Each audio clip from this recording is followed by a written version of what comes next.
Allô, Nissan? Hey, grosse tempête, hein? Hey, Karine, oui, je sais, les vilains bonhommes de neige sont de retour. Mais avec le Nissan Rogue à traction intégrale, c'est pas stressant. Exact, il est conçu et testé pour nos hivers. Oh, Karine, il y a un bonhomme dans le Rogue. Ah, c'est correct. J'ai allumé les sièges chauffants. Ah, bien joué, Karine. Maîtrisez toutes les conditions. Louez le Rogue S 2026 à partir de 0,4% jusqu'à 36 mois, incluant une réduction fidélité de 0,5% pour les clients Nissan admissibles. Jusqu'au 2 mars, sur approbation de crédit, les conditions s'appliquent. Détails chez Nissan. We are joined in studio by Mélanie Joly. Big announcement, of course, in Montreal earlier today. You're going to hear some of that, I guess, through the course of the afternoon on our news. Mélanie Joly, Minister of Innovation, Science and Industry, Liberal MP, of course, for Ahuntsic-Cartierville. Thank you for coming in. It's a pleasure, Aaron. It's twice like in the same year, which is great. Oh, I'm in kidding. 3 months. Thank you for 3 months. Thank you for coming Yeah, in. thank you. I'm happy to be here. So you were part of this announcement today. It's a pretty big deal, $6.5 billion. Here's a little clip of part of what the Prime Minister had to say in answer to a question about this. In a world where the multilateral system is being undermined, this is variable geometry. You start to put together blocks of like-minded countries on different issues. Canada can play a role there. We're one of the countries playing a role, and we'll continue those discussions going forward. Thank you. So that's an answer to a question about this deal, which is announced, which basically broadens out, I guess is a good word to use, Canada's military spending, defense spending. So can you just kind of qualify what that means? Okay, so it's a major investment. I know that people will think, oh my God, this is mind-boggling. It's $500 billion of investment in defense by 2035. Why are we doing this? Couple reasons. Of course, all NATO countries have to get to 2%. Right. And we all agreed as NATO countries that we would get also to 5% by 2035, which includes infrastructure and funding. But fundamentally, Aaron, why are we doing this? Because we are in a much more chaotic and dangerous world. We cannot take the protection of our people, of our sovereignty for granted. We need to stop being over-reliant on the U.S., we need to be able to protect and take care of our own. So based on that, what do we do?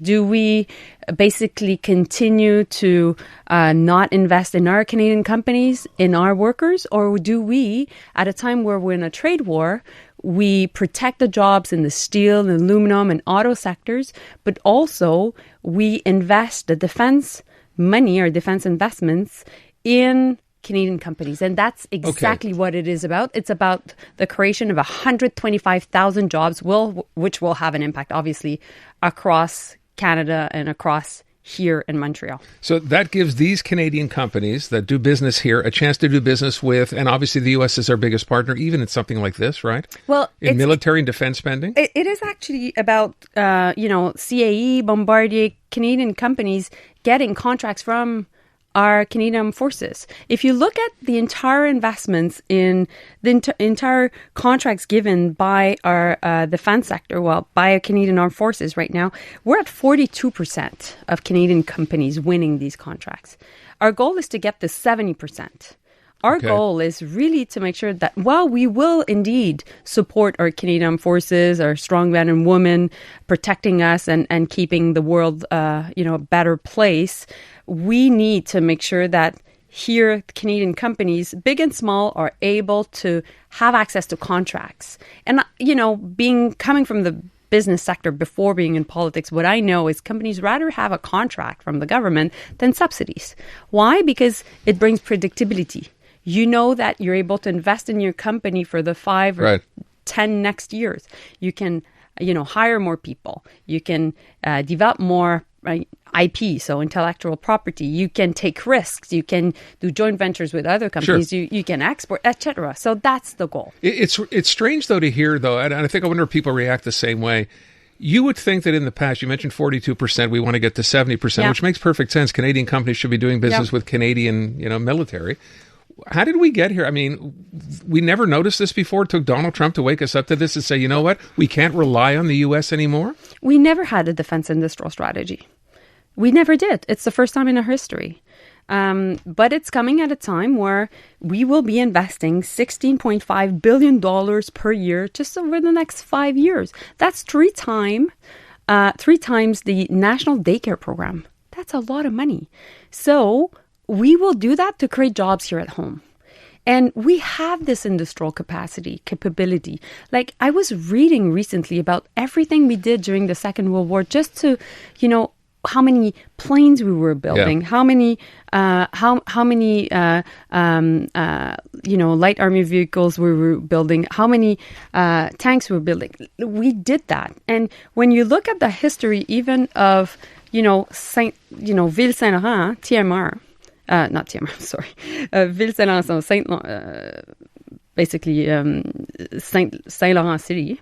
The town of Saint Laurent, the village. Yeah, exactly. Okay. Yeah. It is all linked to aerospace. Vickers, which was before Canadair, Canadair, right. Okay. 1942, eventually bought by Bombardier in 1986. This was all done in Montreal, in Ville Saint-Laurent. And then afterwards, CAE was created in 1947 to train the Canadian Forces, but eventually also the world in Ville Saint-Laurent. This all came out because we made major investments. Sure. We were in a war. We didn't have a choice, right? We had to do what we had to do. And then afterwards, it was the beginning of the Cold War. And, so we continued to make these investments. But we never had a real, industrial policy linked to defense per se. Which seems rather bizarre, but I understand that. So now we're doing it. Okay. Exactly. I think one of the other questions, if I heard that came up in the press conference today, was how much of this is just pushback against the U.S., and how much of this is broadening out the relationship we have with other countries? Because this is not just about the Eurozone. It's about Indo-Pacific countries as well. This is pretty wide-ranging. It is. Well, first and foremost, it is about taking care of us. Taking care of our own, really being able to protect ourselves, and not to be indeed in a position of vulnerability, of dependency, but to be in a position of strength. So that's first. Second, as all NATO countries are investing more, we need to be able to export. And we now have this partnership with the EU. We're the only non-European country that is able to have access to procurement in defense by European countries.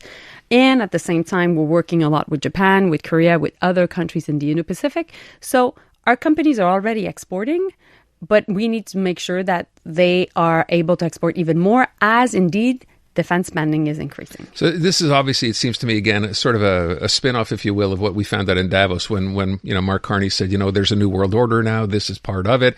We're expanding. We're going to try to do business with as many countries as we possibly can. But then the question comes up, does that mean every country? What about the ones who are not necessarily democracies that we're dealing with? How is that going to work? Will that matter? Our position on protection of human rights has not changed. It won't change. And so there will be, obviously, and there is right now, a policy on export permits. But where the big investments are happening in defense are actually right now in our allied countries. It is within the EU and NATO countries. It is actually Japan and Korea. That's what we're targeting for sure. And I think because of the Davos speech, but just kind of positioning a reputation, I think there's a lot of goodwill and good brand recognition for our companies. You're having talks directly. You're the minister here, and as far as the industry is concerned, what's the reaction you're getting from countries we typically didn't necessarily do business with? Are they open? Are they welcoming? What's the reaction? I think following the Davos speech, it's much more, fundamentally, what do we do now? And Katharina Reich, my good friend and colleague from Germany, my counterpart in Germany, was in town last week. I'm heading to Germany in the next couple of days. It is, concretely speaking, how can we have our industrial base connected? Together. How can we have German companies and Canadian companies working together? So that's the next step. The Davos speech was about bringing middle powers together to counter political hegemony, hyperscalers, so basically the power of tech giants, and also American protectionism. When you think about it, that's the essence of the speech. Now it's much more, concretely, what do we do? Yes, on trade, we have free trade agreements. We're working to build a bridge between the European countries and also Asian countries on the trade side. But we want to do that on the security side as well. We want to be able also to do that on the industrial side, so on business side, but also in the defense sector. So it's all that vision that is being put into place. I would ask, because clearly one of the questions will be, are we concerned here? You know, it doesn't take much to set off Donald Trump these days. So first of all, we have a trade deal with China. They're going to steal our whatever. Now it's, here's a deal with the rest of the world. Is there concern here? Because I know the question of the Golden Dome came up today as well. Is that part of this? Are we in this? Are we not in this? Did the Prime Minister say? We have a partnership with the U.S. and, you know, we're part of NATO, we're part of NORAD, and we'll continue. But also we know that we need to take care of our own sovereignty. We need to do our work. We need to do more. And this is about not only doing more, but how we will do more and what will be the benefits to Canadians while we're investing more. And, well, you know, we're being smart about it. We'll create jobs doing it. Did you hear what Pierre Poilievre had to say today about this? And unfortunately, I didn't. You did not, or you did? I did not. I've been busy. He called the announcement a salad bowl of buzzwords. Because he didn't read it. That's it? Because there's a lot going on in this announcement today, right? Well, not only that. It's not a credible, how can I say? Criticism? A criticism. Yeah. Okay. It is not, because you can't say that when nearly everybody in the industry is in favor of it.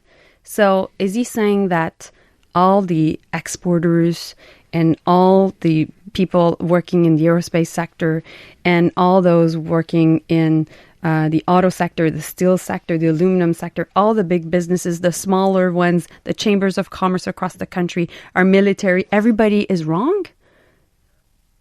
Okay. I will leave it at that. I'll leave it. There's a lot, by the way. There's a lot in here. Do we have that clip from the Prime Minister on the Golden Dome? You were there at the announcement this morning, right? And the question did come up because, as I said, people are going to wonder, will the U.S. be somehow, I hate to use the word, offended by this, because we're actually looking to do business with other people. Here's what he said when asked. If it's in the right interests of Canada, and I think there are certainly many scenarios where it will be in the right interests of Canada, we will be a willing participant. Does it include Greenland? I mean, it's a technical issue. To be honest, I haven't focused on that aspect of it specifically because our concern has been the protection of Canada. So if it works for us, we're in. That's kind of what he's saying there, right? As long as there's something in it for Canadians, we're in. Well, that's the goal of the government. We're always there to protect Canadians and protect our sovereignty. So we'll continue to have these conversations. They're super important, and that's up to the Prime Minister and the President to have these conversations. What I'm saying to those listening to us right now, if you're working at CAE, you not only have a good job, you'll have a good job for a long time. If you're working at Bombardier, not only do you have a good job, you'll have a good job for a long run. But also if you're working for companies that have CAE and Bombardier as clients, or if you're a researcher working in a university right now in Montreal, or if you're working in AI, or you're working at Pratt & Whitney, you all know that you're in a good position. Because it's not only a job that you'll be offered, it's a career. And then that's going to be good also for your kids. So what we bring to the table today is there are lots of things in the world, Aaron, we can't control. We can't control the President of the United States. We can't control a lot of the geopolitics. But what we can control is what we do with our money and how we invest in our people. And that's what we're doing today. How much money, this announcement, over 10 years? Well, by 2035, it's $500 billion. So it's a lot of money, but that will have an impact on jobs and that will have an impact on infrastructure across the country. Look, it's good news, as you said, for anybody in any of these industries, obviously, to know that we're looking to expand, give them a chance to grow their business for years on end, not just short term. So I think most people appreciate that as well. I thank you so much for coming in. Thank you. And we'll send that to Pierre Poilievre. Okay. You go ahead and do that. Yeah, no problem. I'll do so. Do you have a message for our Canadian Olympic athletes? We won another gold medal today. I'm so proud. Been watching? Of course. Yeah. And I've been, and the team and I have been sharing on social media. And I'm really, really hope that we get to 20 medals. I really hope so. We have a good team. Yeah, our best is 26, I think, right, ever at a Winter Olympics. Yeah, we'll be close. This is the week. This is the week where I know we'll be winning more. But today, a gold medal. Yeah. And the Michael Kinsbury gold medal also was really nice. Pretty impressive stuff. Yes. Thank you so much. It's always great to see you, and I do appreciate you coming. It's always in. a pleasure Thank you. to be here and Take to good be care. in town.